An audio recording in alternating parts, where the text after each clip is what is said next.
Welcome to Above the Garage. Hi, friends. Welcome to our analysis of Season 4, Episode 2 of Succession. This episode is directed by Becky Martin and written by two writers, Tony Roche and Susan Soon-Hee Stanton. Apologies for butchering names. Let's do our round of introductions and dive in. Hi, I'm Marigold. Hi, I'm Violet. Hi, I'm Kimberly. And I'm Kate.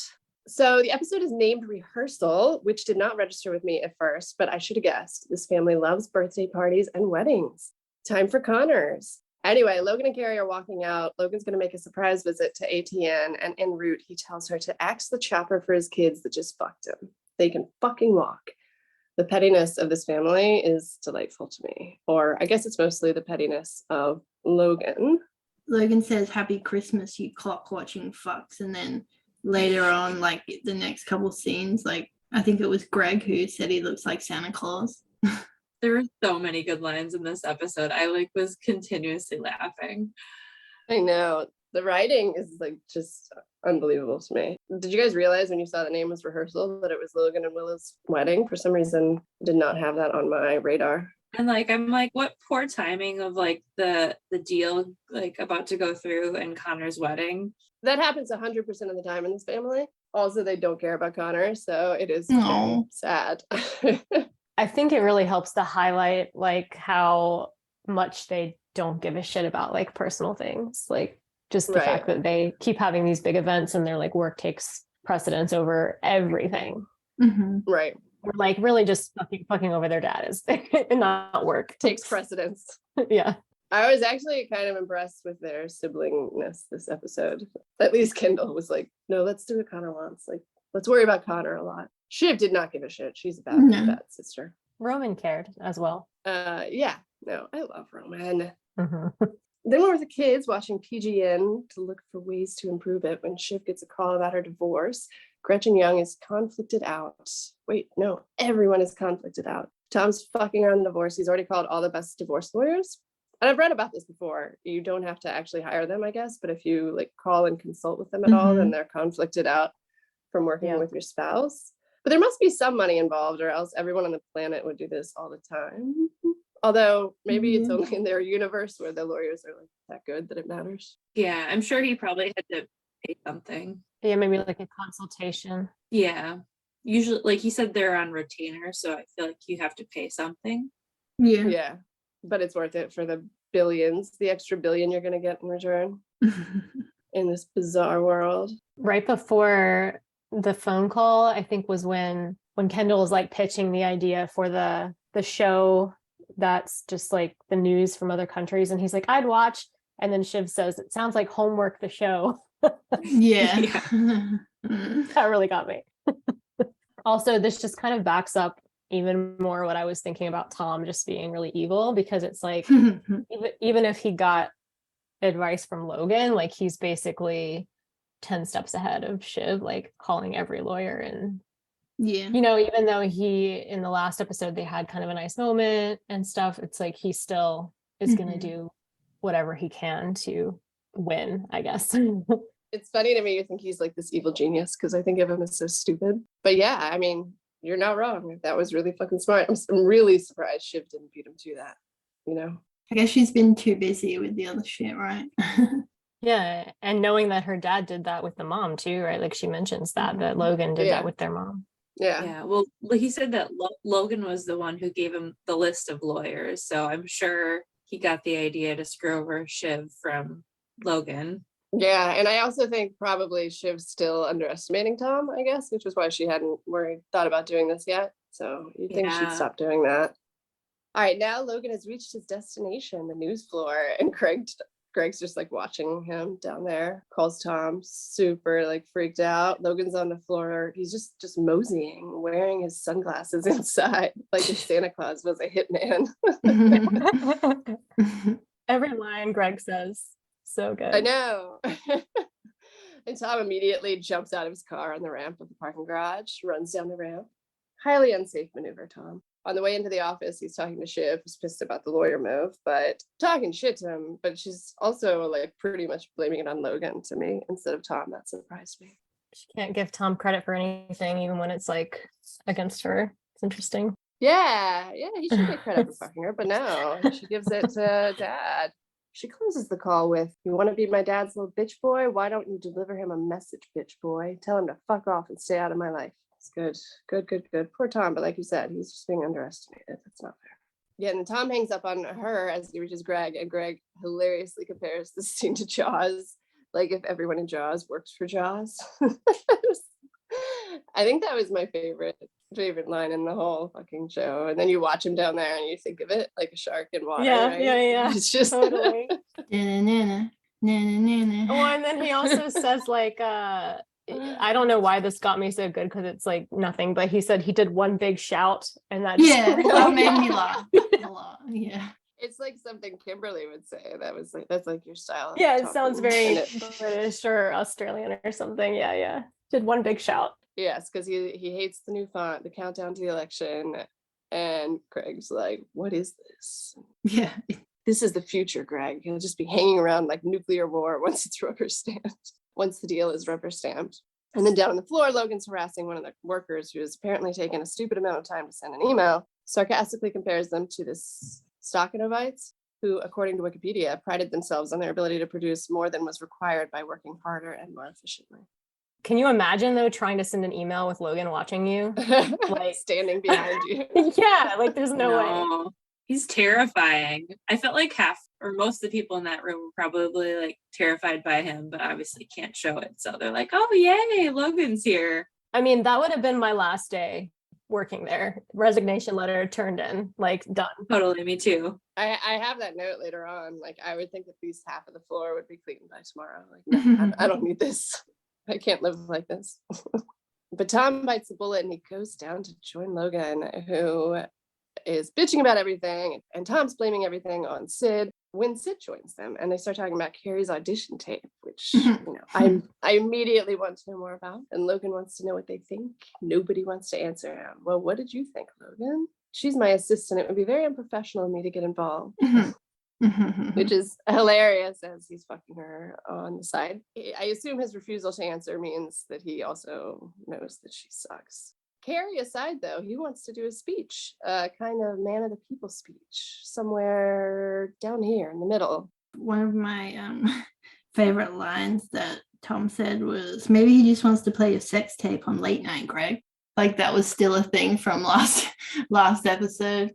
It's so funny that Greg still thinks that obviously there was cameras everywhere. Right. I hope it's like a continuous joke throughout the rest of the season. At first, I kind of thought that Logan was like telling them that they needed to hire Carrie as an anchor, but then as the episode went on, I realized that maybe he did in fact realize that she wasn't very good, and he just wanted to stay out of it for that purpose. Yeah, like he wanted them to be responsible for making that decision and then telling her and all of that. Yeah. What a terrifying situation to be in, to be like having to give your opinion on something before you know what he thinks about it. Because I had the same thought. I was like, I can't tell at all like which way he's going. Right. Which way his At thoughts that are point, going. you have no idea. Yeah. And you're being very careful. I don't know. What do you think? No, Tom, you go first. And now, to the delight of Logan's kids and myself, we see what they mean by Carrie's audition tape. She's a news anchor now, or is it weather? It was news because she was talking about an Amber Alert and she smiled at the end. It Yeah. was just really like inappropriate. Random smile. Yeah, that was amazing. And the kids are like eating it up, having the best moment of their lives watching this. Yeah, so they're absolutely loving this because she's terrible and basically saying like, Dad used to be a god, now he's dishing out jobs for blowies, which I did not enjoy because I did not want to picture Carrie giving Logan a blowjob, but I couldn't stop the image from appearing in my head. Oh, that's so So funny. I don't appreciate that show. This family loves to make jokes about each other's like Sexual proclivities, Yeah. definitely more than the average. And now for our Your Honor crossover, Hope Davis, who's way cooler than her character in Your Honor, Gina. Mhm. Sandy, so Shiv calls Sandy. She thinks they were a little hasty on her pitch, but when Sandy asks, do Kendall and Roy agree? She tells her she hasn't run it by them yet, but she wants her on notice that she's interested and she's going to. The board meeting to vote on Gojo is tomorrow. So if they're going to blow it up, as usual, they got to move fast. when Sandy says, is this about Connor's wedding? That was such a regretful no. Yeah. Also, like, how did no one see? I don't know. I feel like everybody has made so many very large decisions based on this deal going through. And like, it's going to be pretty stupid because I think it probably will happen, when it falls apart and then they don't get the money they need to buy Pierce. So it's like, they didn't think about this, like they jumped the gun on everything trying to just get ahead. Yeah. And now they're going to lose the whole deal. Yeah, I agree. And yeah, I guess I don't know the consequences of losing the PGN deal. I guess there's no consequences. It's just a handshake at this point. But I would think they would prioritize that more highly. I mean, I guess if the consequences might be that Logan can come back in because he was bidding against them. So he could take it from them now. Yeah, I mean, and he's petty enough that I'm surprised he wouldn't have switched immediately to like wanting PGN instead of the Gojo deal. But he seems ready to sell, I guess. Yeah, it's all interesting. And I agree. I thought the Gojo deal was a little more finalized, I guess. Logan seemed to be like, did anyone else think that Logan seemed to be a bit different this episode? Like he was a bit more demure. I agree. Not on the trading floor, but I agree. I feel like I was like, is he being genuine about like caring about his kids, like a little more genuine with his kids and wanting to like make up with them. But then there's always this underlying deal going on. So you can't really tell for sure, just be playing them. But yes, I had the same impression. Roman and Kendall are practically jacking off to Carrie being a terrible reporter. It's so funny. They're having so much fun watching her. But it's time for them to head out to Connor's rehearsal. Now, like, this is actually the scene that is, of all the scenes I think in the show, this makes me think that Logan's lost it like the most. Yeah, I agree. They're planning his man of the people speech and they're getting like boxes of paper lined up for him to stand on, making it's like so ridiculous and hilarious. But like, use a fucking chair before you use reams of paper. And of course, Tom steps up to test it out first, gives a very Tom-esque, not exactly invigorating pep talk. Speaking is his forte for sure. But oh my God, Logan standing on the papers killed me. On Tom's eye level. I could give you a kiss from here. Yeah. Oh, that was so funny. When Tom was still up there, he was saying that they're up 3% in the demo week after week. And Logan did this little woohoo, like it was so funny. It looked very sarcastic. Yeah. But it was actually kind of cute. Like the way he said it was like, woo, like. And now for Logan's pep talk, which is even crazier and less inspiring than Tom's somehow. He's off his fucking nut. He's yelling at everyone, you gotta knuckle down for me. I'm going to be spending a lot more time in here because I love it in here. I fucking love it. So if you haven't quit by now on the news floor, it is the moment to quit, as he promises to be spending a lot more time in here. He doesn't want to hear a 3% gain week to week. He wants to cut our rivals' throats. Nobody can believe what we said because they're so fucking lily-livered. And he's just rambling and yelling, fucking pirates. Did you guys find that whole thing like super tonally confusing? Like, is he being? Yes. Does he hate us? Does he? Like it was just, I didn't know what he was trying to get across the whole time. Right. Yeah. It was all over the place. I mean, he's standing on fucking paper, so it's hard to take him seriously. But yes, I was confused. I literally wrote he's off his fucking nut because I didn't know how else to take it. It's get this man some too food. All over the place. Yeah. Where's Carrie? When he said it's a shame that they are up 40% on the cost, but the demo is only up 15%, and then he asked that guy, is 15 equal to 40, pal? And he's like, no. And he's like, good head for numbers. Oh, that made me laugh so much. I feel like usually he would have just been like, fuck off, and he was being like kind of funny there. And like, it was confusing me. Yes, confusing, definitely. Back with the kids, they're debating who they're most excited about never seeing again. Hugo, Frank, Carl. I wonder how Roman and Jerry are getting on these days. It made me sad when she fucked him, in the metaphorical sense, the physical sense, because I don't think they've had a chance in the literal sense yet. So sad. They think they're getting on the company helicopter when the lady tells them that they can't. She's been instructed they're not authorized on the helicopter.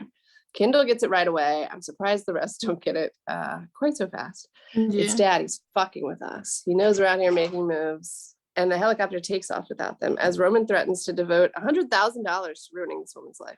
Do you guys remember the good old days in the first season when Roman offered the kid $1 million for home Oh runs? God, yeah. Oh my gosh. And then when he like tricked his trainer, or like his trainer came in and he was like, I'm gonna get every lawyer to like ruin your life or whatever, because he was sore the next day. Roman threatened people a lot early on. Yeah.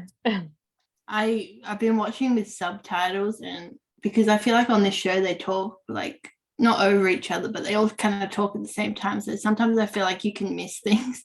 And something that was really funny was when Kendall was looking up at the sky. He's like, wave bye to daddy. He's just like looking at the helicopter go, and it was just so funny because I didn't hear it the first time. No, that's great. I missed that too. Man, the Roman $1 million thing though, like circling back to that for a second, was like I had forgotten how like I kind of hated him at the beginning because of that. Yeah, I was like, that is like the meanest, most fucked up thing ever. I know. To a kid. Yeah, that kid probably has PTSD from that. Like he's gonna be telling his therapist about that in 20 years. I read a comment on Reddit about that, and someone said that they hopes that the little kid comes back in the finale and like fucks everyone over. Oh, or he takes the company. Yeah, where he takes the company. Amazing. Can that please happen? I want that to happen so badly. Oh my God. That'd be so great. Offers Roman $1 million to hit a home run. Oh, that'd be so funny. I feel like that would be a Game of Thrones curveball level that we would actually appreciate. Like that's like the Yeah. same kind of curveball, but like a good one. Yes, yes.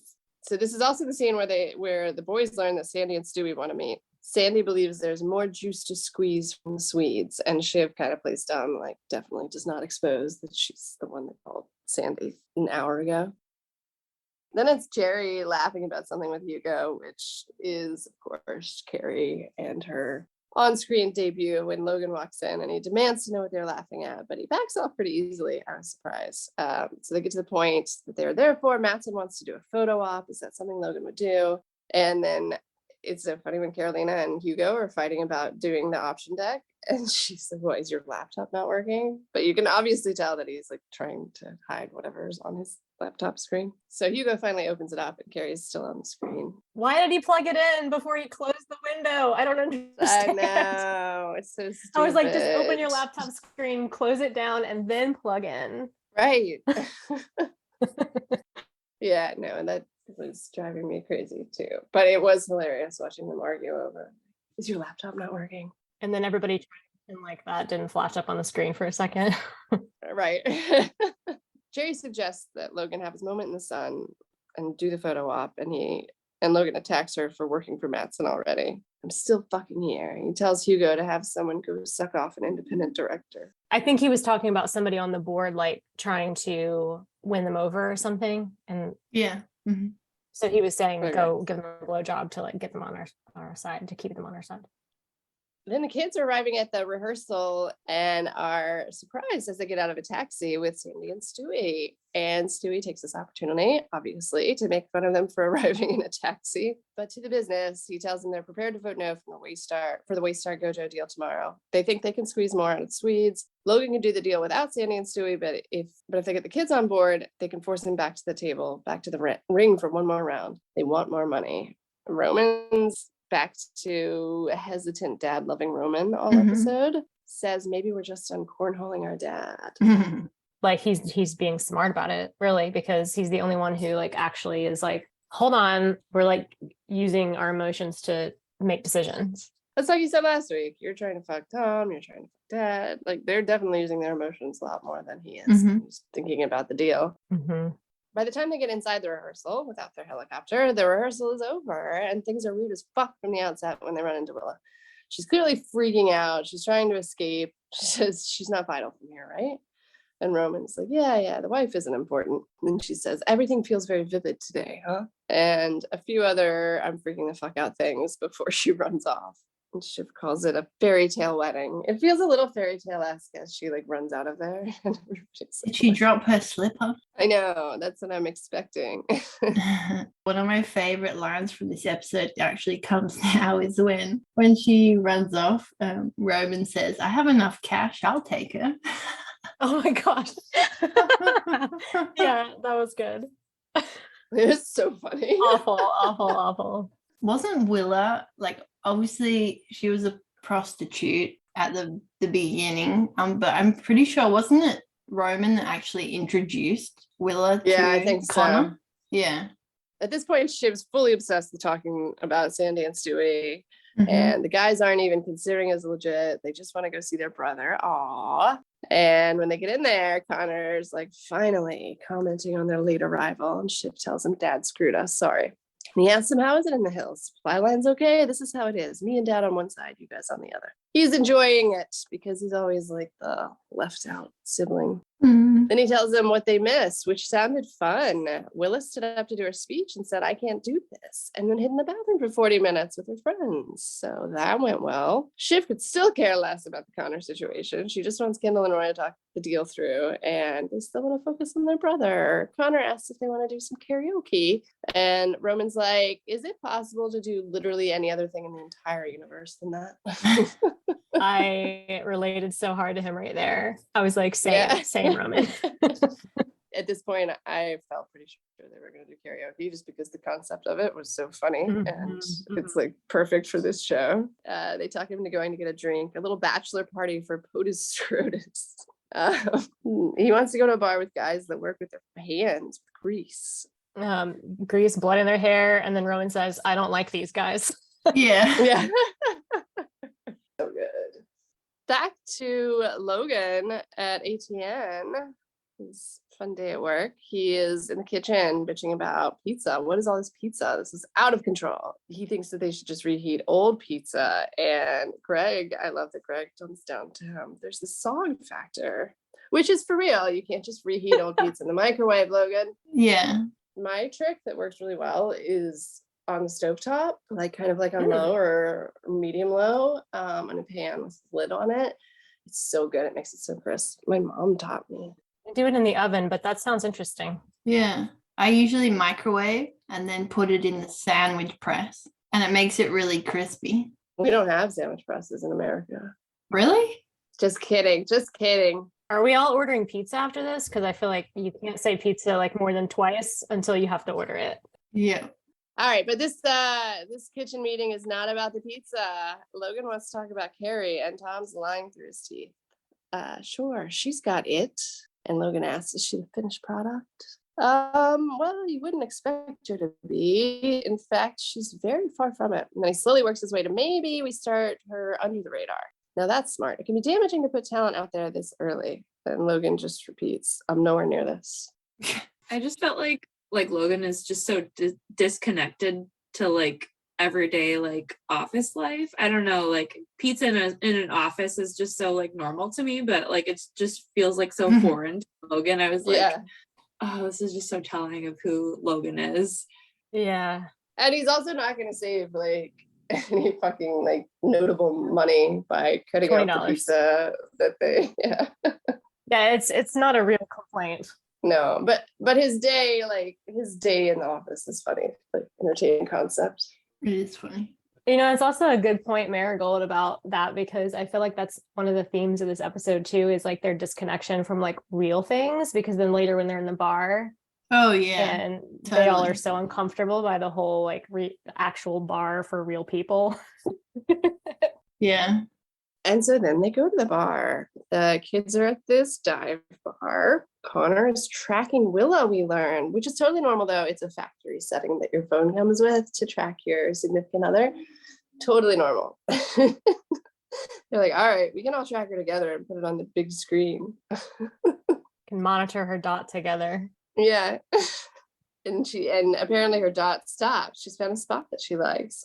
And Roman suggests, oh, yeah, on another man's dick. They're so brutal to Connor. I know. They're so awful to him, but also he's tracking Willow's fucking phone. Oh, yeah, he's terrible too in a different way. Did you guys see, there was a thing, I don't know if this was like just recently came out or what, but where Kieran Culkin was talking about like the worst character in his opinion on the show? No, tell me. He said Connor. Oh, that's so interesting. It was really interesting. Like, I don't think I totally agree with it, because I think that there's like worse stuff going on with some of the others, but his like reasoning was really interesting, because he was like, he's basically like holding a woman prisoner. And I was like, that's a really good point. Like, I mean, she she's honest about how she feels about it, but she's still obviously, he's like treating her like his property, basically. Yeah, that's true. And she's so miserable that you can see in this episode, like there's no question at this point that she's in love with you or wants to marry you. She obviously does not. But it's really funny that you Right. picked him. I know, I was surprised. I am, like you were saying earlier, Marigold and Violet, about how they don't like know what regular things are because they're just so insanely rich. There was a comment that Roman made. He asks if they'll know how to make a vodka tonic, and I was just like, seriously. The name is literally the literally the two ingredients. Yeah. Shiv says something about the spigots or the like nozzles or something being like contaminated. I can't remember what she says. They're just very not okay with this part. No. I feel like it's funny though because Kendall doesn't react like Roman and Shiv. Like I feel like Kendall, like in the first season we see Kendall just doing drugs with like some random people exactly. up in I was gonna bathroom and stuff. Yeah, exactly. Yeah. I was gonna say I think it's the drugs. I think it's the drug portion of his life that makes him have that he has spent this time with normal people in normal places. Or shady places at least. Yeah. I mean, this place didn't even seem that bad. No. Like I would go there. No. Like a totally normal bar. It's just like exactly. Yeah. Totally normal. Like I had a hard time saying dive bar just now because I wrote it, but then I was like, oh, dive bar is a nice bar. I'd go there. But I'd also go to dive bar, so I don't know. Yeah, same. But I guess dive to them is like still pretty normal to us. Right. 1,000% normal. Oh, before the scene's over, she goes, her dot goes to an aquarium supplier and then a dry cleaner. Then Kendall gets a call. Oh, and I think that Kendall says something about it being drugs then, right? Yeah. Surely it's just because she's like walking down the street or something, right? And it's like... I know. But every destination she walks by is like a declared destination, like the water later. Right. Kendall gets a call from the Swede then, Matson, and tells him, I know your dad hates you now and I shouldn't be talking to you. He's gonna sell, but if he pushes me again, it won't be to me. This isn't aggressive. I like you. I just thought clarity before any nukes get launched. So Matson's gotten wind of, I guess, Stewie and Sandy's thoughts on the matter. And I guess it makes Kendall realize that they have a fucking chance at pushing him here. What did you guys think of that? Yeah. Yeah, because before this, he was very opposed to the suggestion. But then once he's talking with him, he has a long think about it and changes his mind. I think he wants to ruin the deal, right? Because it's like I felt like he hides that call from his siblings later.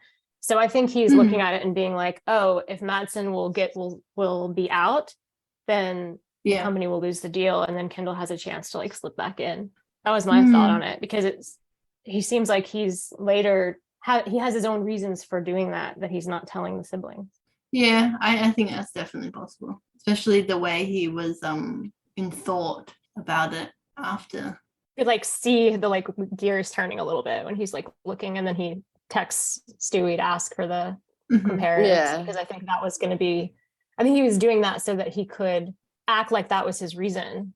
You see what I'm saying? Like he would go back to Shiv and Roman and say like, oh, actually, I do kind of think this is a good idea, when really he knows that Matson's going to drop them. That was my impression.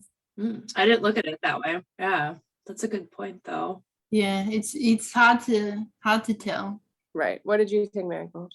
I think that, I don't know. I think that Kendall thought that maybe Matson was just playing like, oh, I'm not going to negotiate, so don't go there. But really, like, it's like a business tactic kind of thing. If that makes sense. Right. And the fact that he would call him. Yeah. Yeah. So I think it was like a power play. He doesn't want to give them any more money. It was hard to tell, but I think the deal is going to fall apart. Oh, I do too. For sure. I think Logan's right. I think Matson is going to walk away for sure. Right. That's my feeling too. I feel like either like something else might happen. But yeah, I think episode 2 is too early for them to succeed.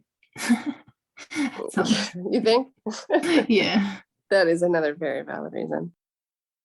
Now Carrie's back on screen. Tom and Greg are watching, nowhere near as excited as the other kids. My favorite is when Tom says, "This is an incredibly delicate piece of diplomacy, Greg, like Israel, Palestine." And then he tells Greg he's got to tell her, "You want a next level tasks, right? But telling our boss's girlfriend she can't be on TV." And Tom's just like, "Yeah, make sure I'm out of it. Logan's out of it. It's just the focus groups. And if she rages, I'll come in and clean up the rage." Yeah, right. Come on, Greg. How does he fall for his shit every time? I want him to say no, but he never will. It just made me laugh when the way Nicholas Braun said it. The line, if she's like, "Fuck you, Greg, I want to be on TV tomorrow. ATN is my home." He's so funny. Yeah, the delivery was so funny. But I'd love to see Greg get one over on Tom like before like the show finishes. It's all said and done. Yeah. The fact that Greg keeps being delegated these important tasks, though, it is kind of like Tom's not really doing anything. He's making Greg do it. So like Greg, in a way, is learning and gaining not power, but like gaining like knowledge of how to like navigate these things. Tom's fungible. Tom's becoming expendable. Yes. Yeah, exactly. Because I'm like, Greg could take over from Tom at this point because he's really doing Tom's job. I feel like Tom's just making him the fall guy for everything, you know? Definitely. If something bad happens, it's not my fault. It's your fault.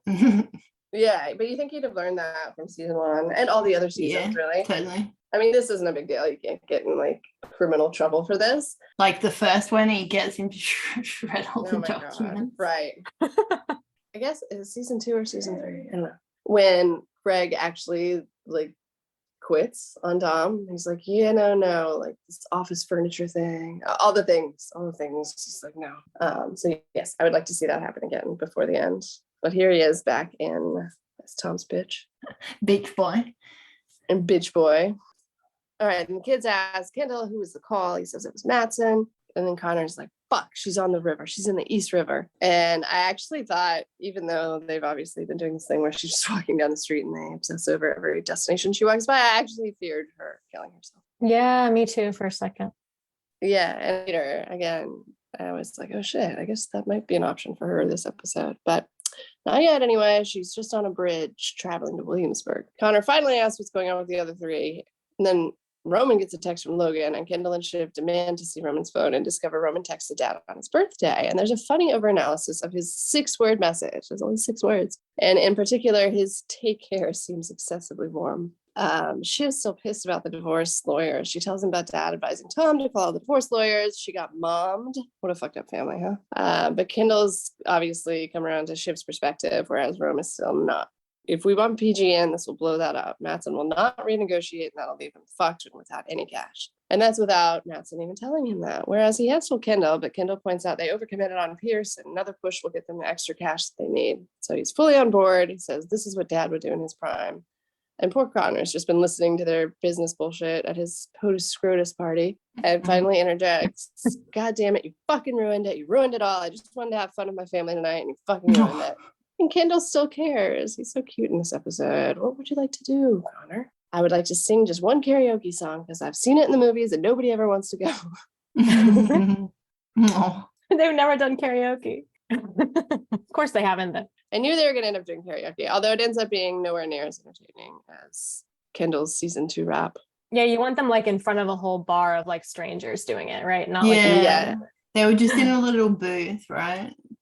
I wanted them to like all give in because they felt bad for Connor and his wedding, and I wanted them to actually like all sing something, which is not exactly how it played out, but at least they ended up in a little karaoke room. When Roman is saying, "I know Mattson, I know he's gonna walk if we push him," Shiv is like, "Well, could it be a not, like a thing that isn't, like a lie?" A not. That got me. And then I also just feel like Roman showing the phone to his siblings, like no freaking way any of the others would do that. Yeah, like, he's being very honest with them, like just the fact that he would show his text with the dad and like really be honest. You're like, he's probably not actually hiding anything because the others would never in a million years do that. No, they would never. That's a very good point. Could you imagine scrolling Roman's phone? Like, No, I don't want to do that. like, Well, then he's like, it's just dick pics or whatever. Like he said yeah, that. exactly. There'd be some real weird shit on there. But he's fine with you seeing it apparently. So Yeah, I don't think he cares. I would go immediately to Jerry's text because I want to know what's going on Oh in yeah, that situation. absolutely. Oh yeah. There'd be some dick pics there for sure. Yeah. I think he was joking about his dad sending dick pics though, wasn't he, when he said that? Because I was like, wait, is he saying like it's just dick pics from my dad? Well, he did send him one. That's true. Oh jeez, forgot about They're that. very casual about each other's sex proclivities, as we said. So maybe. Oh, he says to Shiv, "Oh, really? Show me your phone. World's biggest WhatsApp group of people sharing pictures of your snatch. No thanks." That's like all they talk about is each other's like sex pics. Yeah. All right. Now it's Greg's moment to shine. He wants a moment with Carrie. I love Carrie, by the way, because she sees right through Greg's bullshit immediately. What is this, Greg? So Tom doesn't think I'm good? No, not Tom. The focus group. And she's like, who is in this focus group, Greg? Is it just you? Tom? Logan? What did they say? It's a great package. The arms just turn right. You know what's funny is that I did actually notice her arms when they were watching the video. Like she didn't know what to do with them. I think they mentioned it. She like moves them to the side of the table and then back again. It's the arms that are the whole problem then, yeah. I love that he goes to the arms. And she's like, can I see it? Can I see the focus group? Can Logan see it? Oh, the CEO can't see it. And Greg's, it's confidential. And on her way out, she's like, okay, if this focus group isn't real, I'm going to take you apart like a human string cheese. Why didn't they just throw a focus group together, though? It would have been so ezy to grab, like, I don't know, 10 people from anywhere. I guess it's easier just to lie that there is one, right? Like, yes. Even easier. Yes. Yeah, the human string cheese line got me. And then it made me start thinking, so how do you guys eat a string cheese? The way you're supposed to, Violet. Okay, this is what I know that I'm wrong. I know that I'm like objectively wrong. Do you just bite into it? Yes, I was with Scarlett and I just like bit into it. And she was like horrified. She's sitting next to me and looked over like, what are you doing? And I was like, I don't know, I'm just eating it. I feel like if I was really hungry, I would do it Violet's way. Like I would just bite into it rather than like. Yeah, it would be over so fast though. Like, I mean, I think the thing is, are you eating because you're hungry, like Marigold said, or are you eating for fun? Like, are you playing or are you eating? yeah, that's fair. But in conclusion, I'm wrong, so it's fine. Yeah, it's all right though. There's no wrong in string cheese unless you don't eat it in strings. And Carrie goes in to see Logan, and I thought she was going to talk about this, but no. He realizes now that the kids, Sandy and Stewie, they have the numbers to send us back to the table, and he admits they have some juice here. They have some fucking juice. Mm-hmm. But it's not just Connor, right, who tells Dad everything. I think Roman tells him a lot of stuff as well. I fear that's the case, yeah. I was like, oh, Connor's like telling on them, but then I was realizing that yeah, like Connor's not on their side. He's on Logan's side. Yeah, and he never told them he was on his side, so that's kind of their bad. But yeah, it sucks all this is happening before his wedding, and everyone's it's just dysfunction, fucked up family. I mean, it's like Connor the whole time doesn't really care about the business. Like he has a very big like line in his mind about business versus the family, and none of them have that. Like the rest of them it's all blurred. So he just wants his family to be like vaguely together for his wedding, and just in general to not be so furious at each other all the time and constantly fighting. Yeah, I think it's like he's almost doing an intervention on them there, like trying to get them all in the same room so they can. Yeah, and that room is a karaoke room. You can find these in New York in a lot of basements of restaurants. The kids get one of those karaoke rooms in the basement of a restaurant. Connor's hoping that they have Desperado by the Eagles. And Roman says, I imagine they do. Longest night of my fucking life. And it's so funny later, too, when he's begging for Desperado, because what the fuck is Connor singing? I don't even know. But then Willow goes dark, which is very dark. We talked about this a little earlier, but this is where I wrote, did you guys think she might actually kill herself this episode? I didn't have that thought. No? No, I didn't think that. I thought it for a split second when they said she was at the river. that for Yeah. like 1 Mhm. second, and then as she was going across the bridge, I was like, okay, and then I didn't think of it again for some reason. But it did occur Yeah. to me for a second. Just me, and I was sad because I love Willish, especially her line in the last episode. It's very greedy of them. They have all the other percents. Yeah, that was so funny. Yeah. But yeah, also just having him marry Connor seems to be really fucking scaring and depressing her. So she shouldn't do it. Then Connor announces Logan's on his way. His defense is his life is not filled with secrets like ours. Roman's obviously nervous. Kendall tells him to just be the water. Connor's singing a very depressing song. Everybody's nervous. Fuck. Roman calls it Guantanamo level shit. Begs for Desperado. And then Logan's calling Roman. Shiv hangs it up. But yeah, the fact that Logan's calling Roman is fairly telling. Mm-hmm. But I'm dead because fucking Logan comes to the karaoke bar. It's so funny. It is very funny. I immediately asked if they can go somewhere else so he doesn't have a seizure, but Shiv's not budging. We're not going anywhere. And she loves the karaoke room, it seems. They try to kick Carrie out, but she doesn't budge. Dad says he wanted them there at his party. You knew I wanted Pierce from way back. Losing was not a good feeling. So he's being like much different, in my opinion, than he typically is. Like more human. And somebody says, having emotions. It's like the birthday party really did affect him, I guess. Yeah, he was really sad because he needs them to banter off of and fuck with, and they're funny. And yeah, I think he does appreciate it because of the birthday party. Shiv says, this is bullshit. It's obvious why you're here. And Carrie steps in. Your father wanted to address the personal stuff, not launch into the business. Logan tells him Matson is going to renegotiate. He knows he's been around. Carrie is here as Logan's interpreter, apparently. He's offering to separate the business and the personal. And they start making fun of her getting kicked off her anchor job. Kendall commiserates. That'll happen, the fucking. But congrats on losing your betrayal, Cherry. Great line. Do you guys think Carrie is going to confront Logan about this at some point? Yeah, I think so. She's not just going to take it. Yeah, I kind of thought that she was really pissed, and she might even turn against Logan. That's what I thought. I had that vibe at the end of the episode too. That would be interesting. Because when they're walking after, at the very end, I kept thinking, is she going to bring it up? And then obviously it wasn't the time, but I don't know. I sensed that she was thinking about it maybe. Mm-hmm. Logan ignores the awkwardness of the Carrie situation and does something that feels real weird. Look, I don't do apologies, but if it means so much to you, then sorry. But that's not quite enough. They ask him what he's actually sorry for. There's no way you get away with just saying sorry.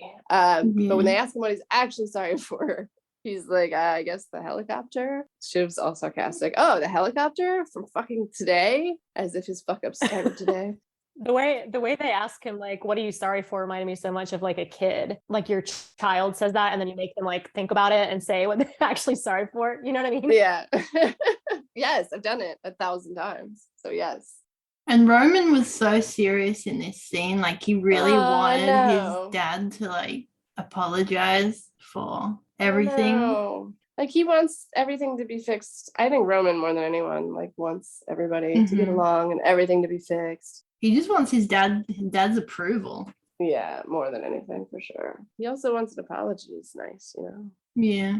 Not that it really happens. I think, again, it's Roman, there's something about him that's more genuine than the others, really, because it's yes, they say in the scene, they wanted the apology, but then when he's actually doing it, they don't really accept it. They just want to, and it's I think Connor said, you're wanting constant love, they just want him to constantly be indebted to them or something. I don't know. But whereas Roman actually is genuinely listening and okay, this is what we said we wanted, I do feel Logan has probably fucked with Kendall more, absolutely, and also Shiv. So I think Roman's probably not as mad, I guess.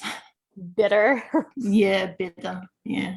That's a great point. Kendall from the outset, the season 1, when he's about to announce him succeeding him, and then he totally doesn't. That is so fucked up. Whereas Roman's not really got a place in the company, and then he gets one.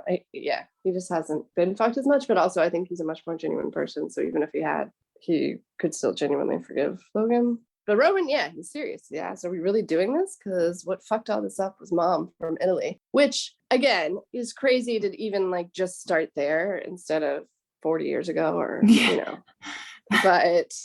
But all right. But he's had enough of that fucking conversation. He reminds them that the bottom line is if we ask for more money, Mattson walks. And Shiv calls him out for being a human fucking gaslight. Brilliant. Just because you say it doesn't make it true. And he tells him this is a good deal. Deals have a habit of disappearing because pricks like Mattson get pissed off, but the kids aren't giving in. Go ask him for more money. And Logan's reached his limit. Jesus, you're such fucking dopes. You're not serious figures. I love you, but you are not serious people. And then Logan leaves with Carrie and his very best friend in the whole wide world, Colin. He sees a homeless man on the street and says, this is what they deserve. They're rats as fat as skunks. I don't know. I don't fucking know anymore. Meeting's off. I need to talk to Mattson. No Jerry. Everyone but Jerry. Did he just want Jerry to leave because of what happened earlier? Or I think maybe, I don't know, I feel like he thinks she's kind of siding with other people or something. I don't know, like, because he thought she was like on Mattson's side, like had already abandoned him for like game and stuff. Yeah, because like she said, it's time to go off into the sunset or whatever she said. So it's like, yeah, she's getting rid of him like super quick. I think she said it's your moment in the sun. Not quite the same thing. Oh, yeah. Yeah, true. I mean, his interpretation was exactly what you said without saying it. So that's really funny. But yeah. The kids are debriefing then. How was that for you, fucking dad? And I don't know if you guys had the same impression. Did you think? I felt like none of them felt that great about it. Yeah. Kendall had like a little evil smile sort of thing going on for a second, I felt like. Yeah, I think it was also my general impression that I feel like Logan's right here and they're not. That was probably coloring my impression of their hesitance in their celebration. That's true. Yeah, if Kendall had an evil smile though, then he's just enjoying fucking over his dad. But I kind of still wondered at that point, I mean, and I guess we'll see, but like I kind of wondered if like Kendall's, if he was kind of plotting against everyone and thinking he wants the deal to die, then things are still going his way. Do you know what I mean? Like if that is his stance on this. So I don't know, it could be that, or it could be just a momentary like feeling of triumph over their dad. But then but I think you're right though, because they're clearly like in the whole scene, I had the same feeling like Logan's right about everything he's saying, really. And they're continuing to operate off of their like emotions and their need to like win and just not even like but win, but also just to treat their dad like shit, basically. And they've realized that they went too high with the Pierces. Right, true. And Connor stands up to leave, upset. The good thing about having a family that doesn't love you is you learn to live without it. If Willa comes back and doesn't love me, fine. I don't need it. He has this whole speech that made me sad for him. Yeah. I don't love him though. I feel bad for Connor because it's like he's saying, he's never had the love. So that was really sad to hear. Yeah. I think it's like isolated moments for me, right? Like there'll be moments like we talked about last week where you kind of feel bad for a second and then you remember that they're just shitty, horrible people. So it's kind of hard, like for their different reasons, each of them, but it's kind of hard to like hold on to feeling bad about things that happen to them because at the core of it, they're like really bad shitty people. Bad people. So you're like, but the fact that they even managed to get you like for a second is pretty stunning to me because I felt bad for Connor too in that moment, but then I'm like about the article that I was reading about Kieran Culkin, what he said about him holding Willa hostage or whatever. And I'm like, I mean, he's kind of not that great. And like his political stuff, like he's a bad person too. What is he running on? Abolish taxes for the rich or something? That makes sense. Yeah. Do you think what he was saying about that or literally all they're doing is chasing after Logan's love? Love. They need attention. Do you think that he's right with that and that's why they're doing all this? I do. I mean, they need to either get his love or they need to fuck him. Like, and even obviously with having secured that, they don't feel like it's not enough that they secured PJN, I don't think it's ever going to be enough. Yeah, I agree. It'll never be it's enough. like a love spite combo, weird love spite combo on everybody's side. Like it's never enough for Logan. It's never enough for them. Yeah. Exactly. Right. But even if they did all like work together and they were successful, that wouldn't be enough either. They tried that sort of. Totally. Nothing will ever be enough. I don't know. There'll never be a peace. That's my opinion. I don't know that they actually want it really. Like they don't want things to be like, what would they even do if they didn't have this, Yeah. they like fighting with each other. This is like what they enjoy in life, is this back and forth between them, which is like fucked up, but that's their thing. So then Shiv's looking at her phone at Tom's contacts, thinking about calling him probably right before Connor comes home and finds Will there. And Connor crawls into bed. She like pulls him to her. Lots of happy couples everywhere. And then at Logan's, we get a bit of a surprise when Roman arrives. And Logan's in there with Tom at the moment. He asks him to leave, and he asks Roman to come see Matson with him tomorrow. He wants him to come back to ATN. Sid's toast. I'm reinventing ATN. I need a fire breather. A ruthless fuck will do whatever it takes. You're not Pierce. Smart people know what they are. And he's like, you want me back? And his dad says, more, Romulus, more. I need you. So Roman is not going to be on the sibling side next episode. In my opinion, what do you guys think? Yeah, I feel like Roman's just wanting his dad's approval, like whatever his dad says. Yeah, he pretty much does. If his dad says, I need you, that's Roman, like, you need me?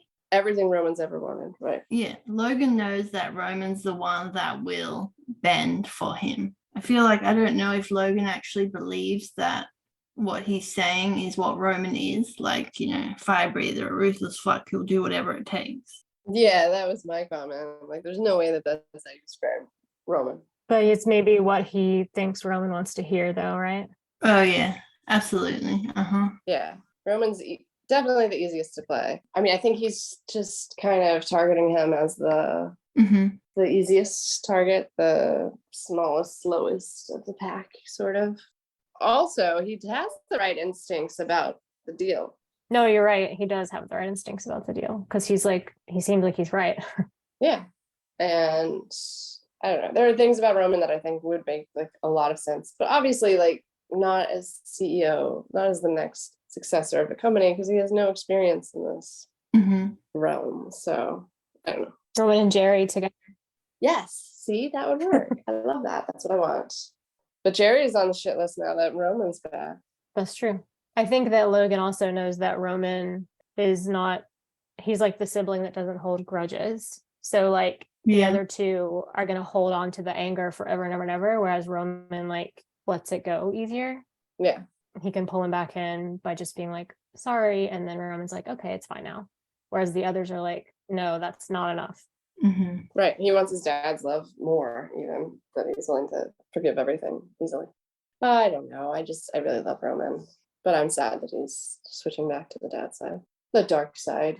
I feel like once Roman texted his daddy happy birthday, like Logan would have been like, yes, I have an in with Romulus.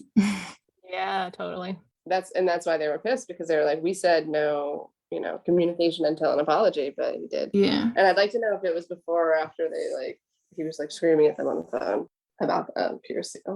Be a weird text to send like right after you fucked him and he was screaming at you. Happy birthday, Dad. Take care.